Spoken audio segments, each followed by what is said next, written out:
Hey, my name is Grayson. Welcome to the channel. This is a new channel. I'm kind of branching off and rebranding. My other channel was very gear-based and it was just not working.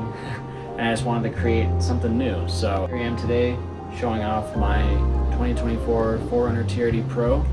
Start off, I got this bad Mamma Jamma in December. I think it was December 12th. So right before Christmas, kind of like a Christmas gift to myself. I didn't know what color it was actually going to be, and I thought it was going to be the Moonrock color, or just I don't know, the dealership, it was Toyota up in Wyoming, Toyota of Laramie, and it just said gray, I think, and so I was like, well, I hope it was that metallic-y, Moonrock, whatever that one's called, or Lunar Rock, or whatever, not the creamy green one, but the metallic-y silver black kind of, I don't know. And so I got there though and I saw this and I was like, oh my gosh, I actually like this way more. So it was a pleasant surprise after, it was probably a 2-hour and 20-minute drive just to get there from where I live. It did not come with all of these modifications that I did myself. For those kind of modifications, I started off with, what was it? I think the rock sliders was one of the first ones I put on, as well as the Method 703s. And I put the BF Goodrich KO3s on there. Those are the 265 70 17s. So it's a stock tire size, but they're also a little beefier, from my understanding, than the normal 265s by other brands. I've definitely hit some stuff on the trail that I probably shouldn't have. I should have been a little more careful, but they've held up totally fine so far for what I've been doing, which has been, if you look on Onyx off-road, it says that the trails I generally do are about 5s, so they're not easy, but they're not hard either. They're pretty normal. They're a nice little challenge, especially if you're new to this, kind of like I am.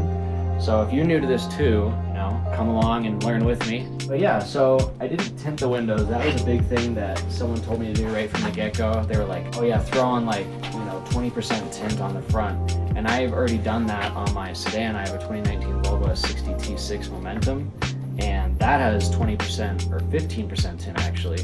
And that's just it's just too dark.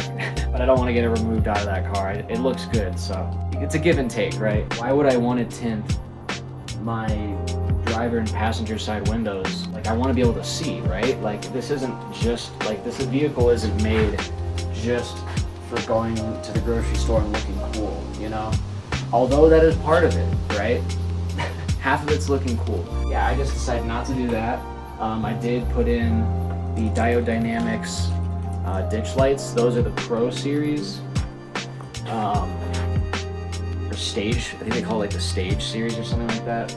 But anyways, it's the Pro line. There's Sport, Pro, and then I think it's Elite. I have the Elite grille lights.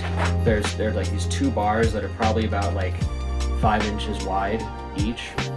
Those are the Elite ones. I went with those because I just want something really bright for right in front, but nothing too crazy on the sides. But I did match up rows of the ditch lights with the Diode Dynamics fog lights. Those are also the Pro level trim, whatever. I didn't want to go crazy on those because I also didn't want to blind people if I just want to use those normally, because kind of hidden light bars, that's kind of more of a thing for me if I'm on my own. There's no one around at all, sure, I'll use those. But if I have to use fog lights actually, which would be probably on normal roads with other pedestrians and people driving around, you definitely would want those to be okay and not too crazy bright. Although you can adjust them, not much. I tried. I didn't want to go too crazy on that. But anyways, I've got a Gobi rack. This is the Stealth setup that they have. It's got the cutout here, so I can open up the sunroof. I can just pop it open if I want a little bit of air flowing through. That is the only thing I didn't install myself. I was like, I live in Colorado, and so is the company. Their company is down in Denver area, like Aurora, I think. And yeah, Gobi was like, yeah, we can just install it for free. So I was like, okay. So I just brought my vehicle down, and I made sure to, well, actually, I made sure to email them if I needed to take my old TRD Pro roof rack off, you know, the ones that are just like really big, bulbous. A lot of people end up changing them out for something else. I did the same. Yeah, anyways, they said it was fine that I left them on. They took them off, they wrapped them up really nicely, and just put them in the trunk. That was nice. It didn't take too long either, installation or actually going down there like after purchasing them. Like, it was a very quick process. I just told them I needed them for a ski trip because I had this Thule Pulse L box that I was putting on to put my skis in for a trip to Taos for President's Day weekend. So needed that badly. So all the luggage and everything, skis had to go up top. Anyways, yeah, that's the Thule Pulse L, meaning large. I'm sure they have I think they have like a medium, so an M. They also make like a thinner version of that. So it's called the Alpine, and that's just narrower basically. This is just a little more like utilitarian in the sense that you can put more stuff in it because it's wider, you know, it's not just skis kind of, or like very narrow stuff. You can spread out in there. You could probably sleep in that if you wanted. But anyways, moving along, I have the Morimoto Evo XB taillights and the headlights. I did not get the supercharged drivers for it. I just figured that'd be way too bright. And toting around the motorcycle, the back end was just kind of squatted, so the headlights were just blinding people, and I felt so bad. I did adjust them accordingly for sure. Anyways, those were easy to install. Taillights, same. Everything took a while, honestly. You know, I'm pretty new to this, so it was a fun experience. I feel a lot more confident doing all this stuff, you know, myself. I also put in the Eibach Pro lift, they call it. It's basically, they're just springs. There's no struts involved. You do have to compress your springs on your old struts, and in order to get them off, and then you put on the Eibach ones, and then you know, put everything back on accordingly, torque it accordingly, put it all back in. And then the rear is really easy. You just lift the frame up so that the wheels are basically dangling. You have to take the rear tires off, and you also have to disconnect the track bar. But yeah, the Eibachs just slide right in, bolt everything back up and torque it, and everything's good. Those add an inch in the rear and 1.4 in the back. So I'm sitting at 22.5 inches in the front, 23 in the back. So only a difference of a half an inch, but I do have the corn-fed puck spacers for the rear coming really shortly, actually, just a couple days, that are gonna raise it another half inch. So I have a little bit more rake, because when I load this up, I want to be able to have more weight in there and like not be squatted after only putting on like 150 pounds of gear in the back. Like, I put my motorcycle in the carrier. The carrier itself is 60, the motorcycle 250. It's a Honda Trail 125. That's a lot of weight, and it definitely, you can tell, it's nothing crazy, but I think that half inch is gonna make a difference. It's gonna be nice. But yeah, I also installed the Cali raised Molly panels in the interior with these rear glass. And I got the top shelf, the bottom shelf, you know, just kind of other gear just kind of sits on there. I keep it there so when I can car camp, I don't have everything at my feet. It's really nice. I really appreciate it. Just the whole system works out really well, and I don't know how I managed to do this so well.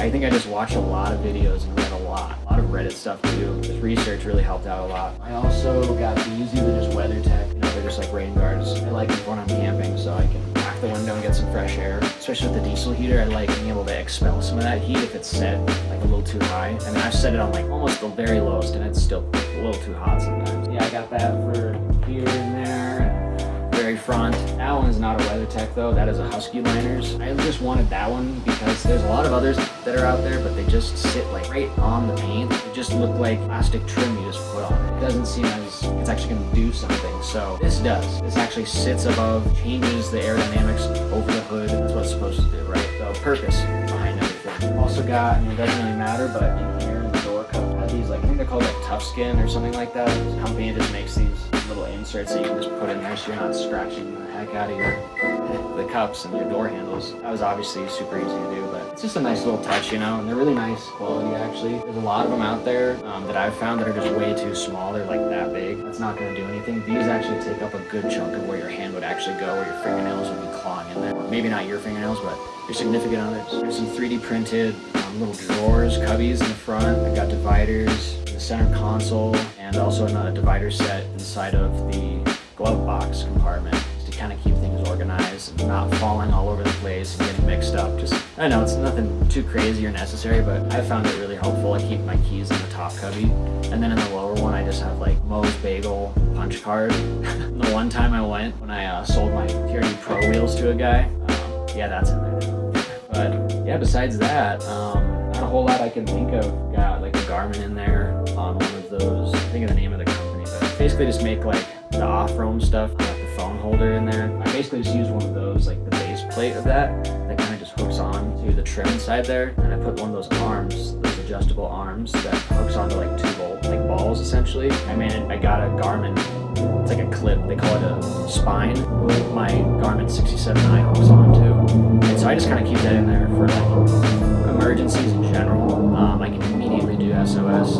I can always check elevation if I want, which I've actually done, just seem curious where I'm at. It's just really helpful, so I keep that up there. Got just like some other stuff too, just like this little it's just like this little pouch thing between the 2 front seats, and you can just put all sorts of stuff in there. Sunglasses, a carabiner, like a notebook, stickers, whatever you want. Gloves, I put gloves in there in the winter. But yeah, besides that, I got the Miso Customs lights inside, the courtesy lights, got those there, and the doors. I've also got the dome lights, or no, the map lights, sorry, not the dome lights, those are out of stock when I got them. It took months and months of waiting, and I just decided, no, that's fine. But I also have them for the hatch as well, and they're really cool. You can just change them to, you know, white or red. The red's really nice, especially if it's like a really buggy area. I don't think bugs really like red. They're not nearly attracted to it like they are white light, because that's what I've found where I live. So that's really cool. Besides that, yeah, I think that's about it. I use a Moto-Tote motorcycle carrier. That works pretty well for hauling the motorcycle around. Yeah, I don't know, I think that's about it. I'm sure I forgot something. Oh yeah, the Wii Boost. I have the Wii Boost cell signal booster. That is super helpful up here where I live. The signal up here is horrible, like 1 to 2 bars maybe if you're lucky, and it doesn't really work very well. Like you can maybe send a text and that's about it. Barely browse the web if you need to, or like listen to some music that's not saved offline. I have that, and I have that wired up to like right up here to the center console, just right there, and I get perfect signal in that, you know, this front space basically. It doesn't have very far reach. It's about 24 inches I think, which is so just like 2 feet, maybe 27, whatever. You get like 2 feet from it where you get good signal. Yeah, I have that, and then I also have the ARB hard case awning. That thing is sweet. Really excited to use that this summer. So hopefully as long as it's not super windy. Anyways, I hope you enjoy the other footage that I had. Took a good amount of time recording all this and a lot of planning. So yeah, you know, this is our new channel, and I hope you follow along and enjoy the journey with me. So, peace.